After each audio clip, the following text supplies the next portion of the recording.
한국에 추월당한 1인당 GDP, 일본의 부상은 가능할까? 일본 미디어들은 거의 날마다 혐한 보도를 합니다만 한쪽에서는 현실을 직시하려는 보도를 하기도 합니다. 그러나 현실을 직시하려고는 하지만 애곡하는 습성은 버리지 못합니다. 여기서 소개할 기사를 봐도 한국은 일본에 의존한 경제라서 지소미아에 근거한 일본으로부터 데이터 제공 등 보이지 않는 곳에서 일본에 의존하고 있어서 일본의 행정구역인 도도부현의 하나라고 하는 것과 같다. 한국은 민주주의에서 일본보다 훨씬 뒤떨어져 있으며 이것은 전 세계 누구도 반박하지 않는다는 식으로 여전히 사실을 애곡합니다. 9월 4일 JB프레스라는 매체에 한국의 1인당 GDP를 추월당한 지 오래인 일본의 부상은 가능할까? 라는 제목의 기사가 실렸습니다. 어떤 내용인지 요약해서 확인해 보겠습니다. IMF가 공표한 1인당 GDP, 즉 2017년의 물가 수준으로 본 구매력 평가 PPP에서 일본은 2018년에 한국에 추월당한 후 그 차이는 확대되고 있다. 사실 2017년 단계에서 구미의 경제 전문가는 한국이 일본을 추월하는 것은 어렵다고 보았다. 2019년 IMF 예상에서는 2023년의 일본의 1인당 GDP가 41,253달러인데 비해 한국은 41,362달러였다. 이때의 예상으로는 2024년에 일본이 41,666달러, 한국이 42,392달러로 그 차이는 서서히 벌어지는 흐름이었다. 또한 1인당 GDP를 단순 계산한 달러 베이스로는 2020년에 일본은 41,416달러로 한국은 31,496달러를 크게 웃돌았다. 2021년에도 달러 베이스로는 일본이 42,927달러, 한국이 34,865달러로 일본이 높다.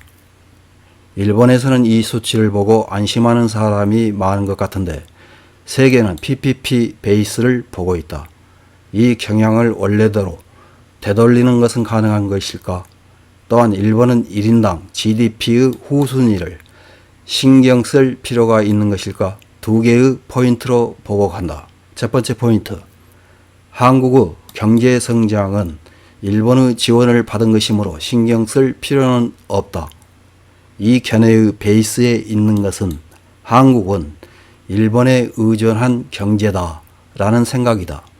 과거의 통화사업부와 2019년에 화제가 된 지소미아에 근거한 일본으로부터의 데이터 제공 등 한국은 보이지 않는 것을 포함해 많은 점에서 일본에 의존하고 있다. 말하자면 한국은 지금도 일본의 도도부현의 하나라고 하는 것과 같지만 실제로는 독립국이다. 일본은 언제까지 이 상황을 계속할 것인지 진지하게 생각할 시기가 오고 있다고 할 수 있다. 두 번째 포인트, 한국이 민주적으로 국가를 운영하고 있는 결과라는 견해, 법 제도 및 실제로 양국에서 일어나고 있는 문제를 단순하게 보면 민주주의의 침투라는 점에서 한국은 일본보다 훨씬 뒤떨어져 있다. 이것은 전 세계의 누구도 반박하지 않을 것이다. 그런데 한국도 민주화를 추진하는 노력을 하고 있으며 또한 일본처럼 오랜 관습을 신경 쓸 필요가 없기 때문에 크게 바뀔 가능성을 내포하고 있다. 예를 들면 9월에 실시가 결정된 자민당 총재 선거와 10월 말에는 임기 만료를 맞이하는 중의원 선거에 대해 현 단계에서는 정책 논쟁 같은 것은 거의 이루어지고 있지 않다. 더구나 자민당 총재 선거는 공직선거법의 대상이 아니기 때문에 어느 의미에서는 무엇이든지 되는 세계이다. 한편 한국은 현 시점에서 대통령 선거 입 후보 예정자들이 토론회를 하고 있다. 이 토론회는 어디까지나 미국의 대선 후보 토론회의 흉내이며 한국인에게 민주주의의 지혜가 있다는 주장에 반대하는 일본인이 적지 않을 것이다. 다만 적어도 1, 2개월 사이에 결정되는 새로운 국가의 리더가 어떤 정책을 가지고 있는지 미디어도 거의 보도하지 않는 일본의 시스템에 비하면 상당히 건전할 것이다. 이러한 풀뿌리 레벨의 변화는 시간과 함께 축적되어 한국의 힘이 될 것이다. 이처럼 이미 한국은 일본보다 더 국가를 잘 운영하고 있으며 그 결과가 1인당 GDP로 나타나고 있다. 그리고 그것은 앞으로 더욱 확대해 나간다. 이것이 두 번째 포인트다. 즉 한국은 일본으로부터의 지원을 이용하는 반면 반일 감정을 잘 사용해 일본을 따라잡고 추월한다는 벡터에서 일치하고 있다. 이 한국에 대해서 일본은 경제면을 포함한 전체의 경쟁 상대로서 인식해야 할 때가 오고 있다. 이런 기사를 읽은 일본 네티즌들은 어떤 댓글을 달았는지 몇 개 확인해보고 마치겠습니다.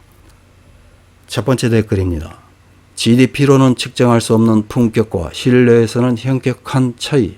일본은 모난돌은 얻어맞는다는 것을 배웠기 때문에 GDP 등에서 눈에 띄지 않도록 하고 있지만 전 세계적으로 일본 기업과 일본 자본의 현지 법인이 있어 현지인을 고용하여 남모르게 영향을 미치고 있다. 허약한 성장은 반드시 무너진다. 다음 댓글입니다. 기사의 진단에는 거의 찬성. 다만 한국을 라이벌로 취급하는 것에는 찬성하지 않는다. 라이벌이라는 말은 일본어로 호적수이며 서로 리스펙하고 절차탁마하는 상대라는 뉘앙스가 있다. 하지만 한국은 그런 상대가 아니라 그냥 적일 뿐이다. 적이라면 일본이 해야 할 일은 때려 부수는 것뿐이다. 다음 댓글입니다. 많은 일본인은 그런 것을 신경 쓰지 않는다. 자신의 생활, 연금이 중요하다. 1인당 GDP가 부족해도 한국에 살고 싶다고는 생각하지 않고 한국을 탈출하고 싶은 한국의 젊은이들이 많다고 들었다. 다음 댓글입니다. 민주주의의 침투라는 점에서 한국은 일본보다 훨씬 뒤떨어져 있다. 이것은 전 세계 누구도 반박하지 않을 것이다. 라는 이 문장의 의미를 모르겠다. 한국은 민주화 이후 꾸준히 민주주의 뿌리를 내리고 국민투표로 대통령을 선출하고 정기적으로 정권 교체를 하고 있다. 그런데 우리 일본은 종전 이후 전혀 진보하지 않았잖아.